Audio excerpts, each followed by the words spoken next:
Borderlands 3 is coming out and I am super excited. Gonna play with my brothers, gonna get some loot, kill some bandits. In celebration of the release of this new game, I'm gonna be making a shotgun from Borderlands 2 called the Conference Call. Well, inspired by the Conference Call. So let's get started. I got this crappy little gun from the thrift store for $1. And we're gonna turn it into a Borderlands gun. It's gonna be awesome. So I've already modded it a little bit, added a pistol grip, put that inside. So we're gonna wrap that in foam. So I really like the Conference Call from Borderlands 2. So we're gonna use that as kind of inspiration to make our own version of that.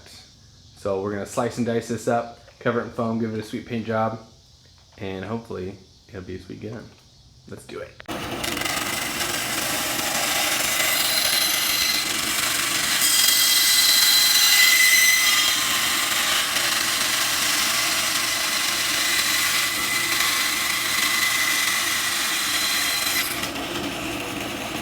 Check out this sweet action. Oh yeah. Okay, we gotta make some caulk dough, which is caulk and dough. Caulk dough. First you need a disposable cup and some caulk. This works really well with 100% silicone, as demonstrated by the King of Random. But this is NP1 contractor caulk. It's white.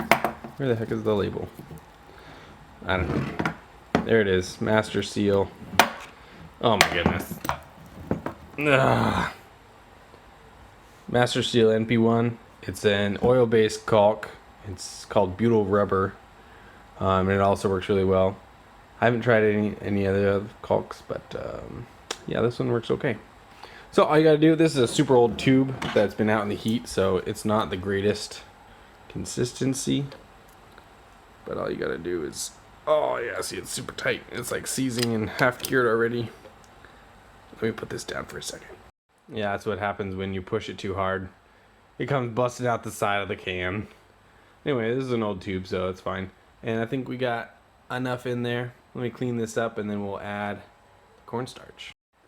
Okay, and you want everything in this process to be disposable. Disposable cup, disposable stir stick, because this stuff is nasty sticky and you don't want it on any of your nice kitchen utensils or anything.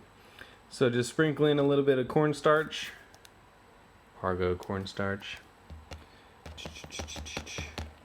and mix that up, and then just keep adding a little bit more until it turns into a workable putty clay consistency. Okay, so now we got this little ball of clay. It's super stretchy, and so you kind of just work it and mold it back and forth and squish it around, and when it starts to get sticky, just add a little bit more of the cornstarch, but you don't want to add too much, depending on what you're going to use this for. If you want to stick it to something else, or if you're just going to mold it into a little sculpture, or just have your kids play with it, definitely want all that sticky out of it. And then once you have it in the shape you want, you can just let it dry. And silicone especially, but not so much this stuff, when it dries it becomes pretty bouncy. You can make a bouncy ball out of this stuff, so it's kind of cool. So I'm going to use this to fill in behind the handle under the stock that we just cut out. So we'll just fill that in and sculpt it after it dries. So I want this to stay pretty tacky so that it glues itself in there when I shove it all in. So we'll get this over to the gun and sculpt it in place. So there's the gun all covered in caulk. And it's actually really awesome for grips, because you can get it on there and then make sure your hand has a little bit of cornstarch on it, and then you can just grip it kind of firmly, and then it forms perfectly to your hand. Perfect ergonomic grip, and then you can get it super smooth if you just get a little bit of cornstarch on your finger and rub that down. You can get rid of all the fingerprints and different imperfection, get that super smooth, and then when it dries it'll be really rubbery and super grippy, so it's great for pistol grips like this. Okay, we're back in the studio and I'm working on building this kind of bulked out section grippy part. So I cut up some plywood that I had and just chamfered the edges at a 45, and then I can wrap it up and kind of put it at whatever angle I want, and then we'll just glue it on. Just like that. Just tape it on, And then, if you can see that, see it's full of caulk. So we'll cover up that ending. After that dries, that'll be solid. And then we'll build more on top of it with some foam and different decorations and paint it up real good. Caulk! How do you say caulk? Caulk. Caulk? Caulk. The caulk's all dry. Look how nice that looks. Oh yeah. Nice. Oh, this is so hard to do one-handed. Super nice. On to the next step. Alright, so we need to make this stock kind of out to here because it's dinky and because this is a child's play thing. So we're going to take these rods because there's the bullets. There's a little spot for reloads in there. So instead, we're going to stick these rods in there, glue them on like that. Then we can nail some plywood on either side and shape that out. So I busted out this janky thing out in my garage. I didn't want to bother filming it because it's freaking 120 out there. Didn't want to be out there longer than I needed to. So these dowel rods, like I showed, go inside there. And this is just plywood and more plywood and plywood. It's a bunch of plywood. Glued and stapled it together. Sanded it down. It took me a couple minutes, and I'm only using plywood because I have a whole bunch of it. I use what I have. If you have foam, then use foam or plastic or PVC or whatever you got. So that fits right.